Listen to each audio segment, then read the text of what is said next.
Thank you very much. Great to be here in Virginia. Thank you all for being here. It's an extraordinary, troubling time for our country.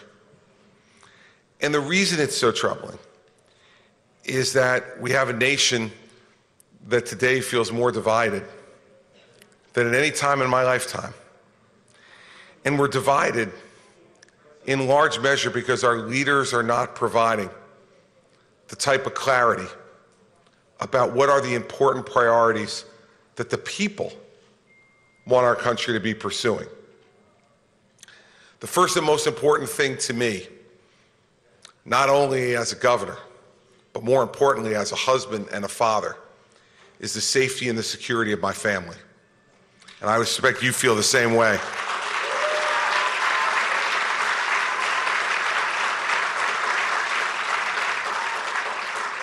And that safety and security is not just about being safe and secure from threats outside this country. It's about making sure that we are safe and secure from threats of violence from within our country as well. We need a president who once again will put law and order at the top of the priority of the presidency in this country.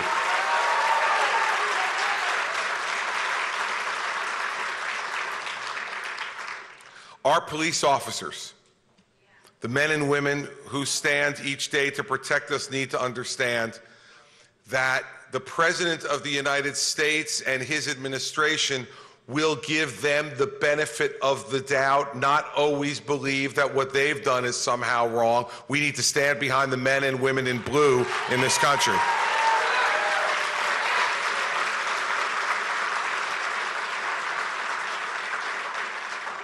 I spent 7 years as a member of law enforcement, as the United States Attorney in New Jersey.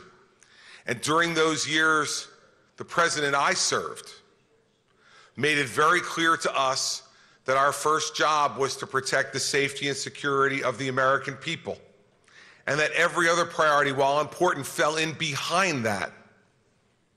We need once again to have a president who puts the safety and security of our citizens first and does not blink or hesitate to take the strong action that needs to be taken to make sure that those both at home and around the world know that lawlessness will not be tolerated from anyone, no matter how powerful or lack of power that those people may have.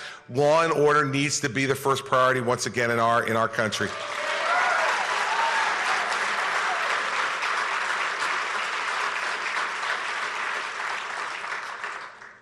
And in this coming election, there can be little question about where law and order stands and where lawlessness stands.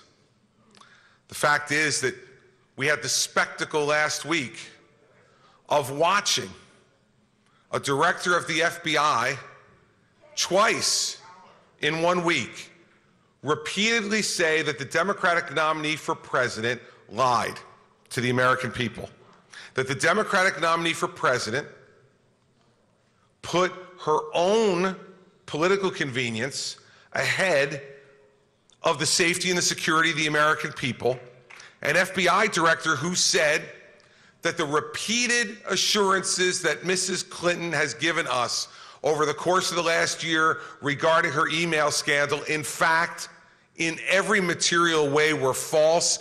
That's not a person who will stand for the rule of law. That's a person who will stand for the rule of her. And that's not what we need in the White House.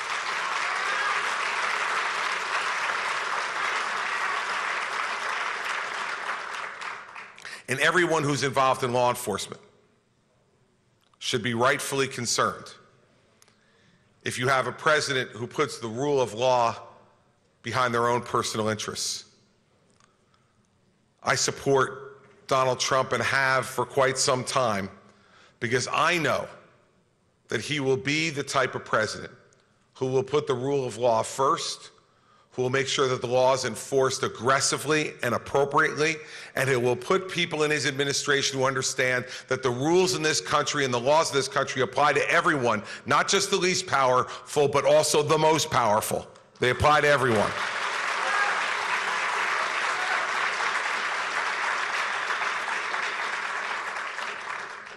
And so I am grateful and happy that you are here today to lend your voices to that effort and to also listen. Listen to what these candidates have to say. Listen to how Donald Trump will stand up, not only for those who serve today in law enforcement, but also for the men and women who have served in our military. They deserve much better than what this administration has given them.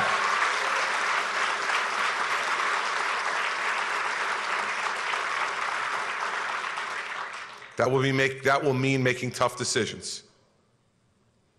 That will mean breaking some China all throughout the government.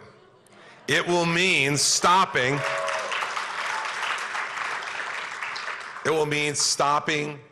this pattern of accepting less than the best for the people of this country. We need someone who has always demanded the best from everyone who has worked for him and with him, and who will place the interests of the American people first and foremost.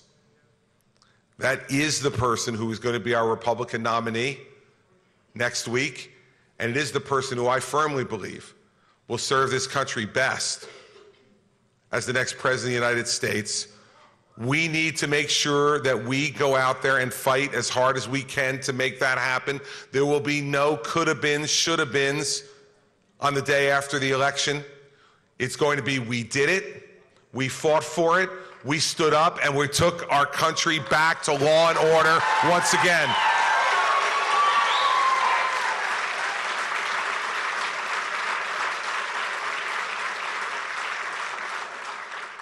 In the 7 years I stood as U.S. Attorney, I made sure that justice was both blind and fair.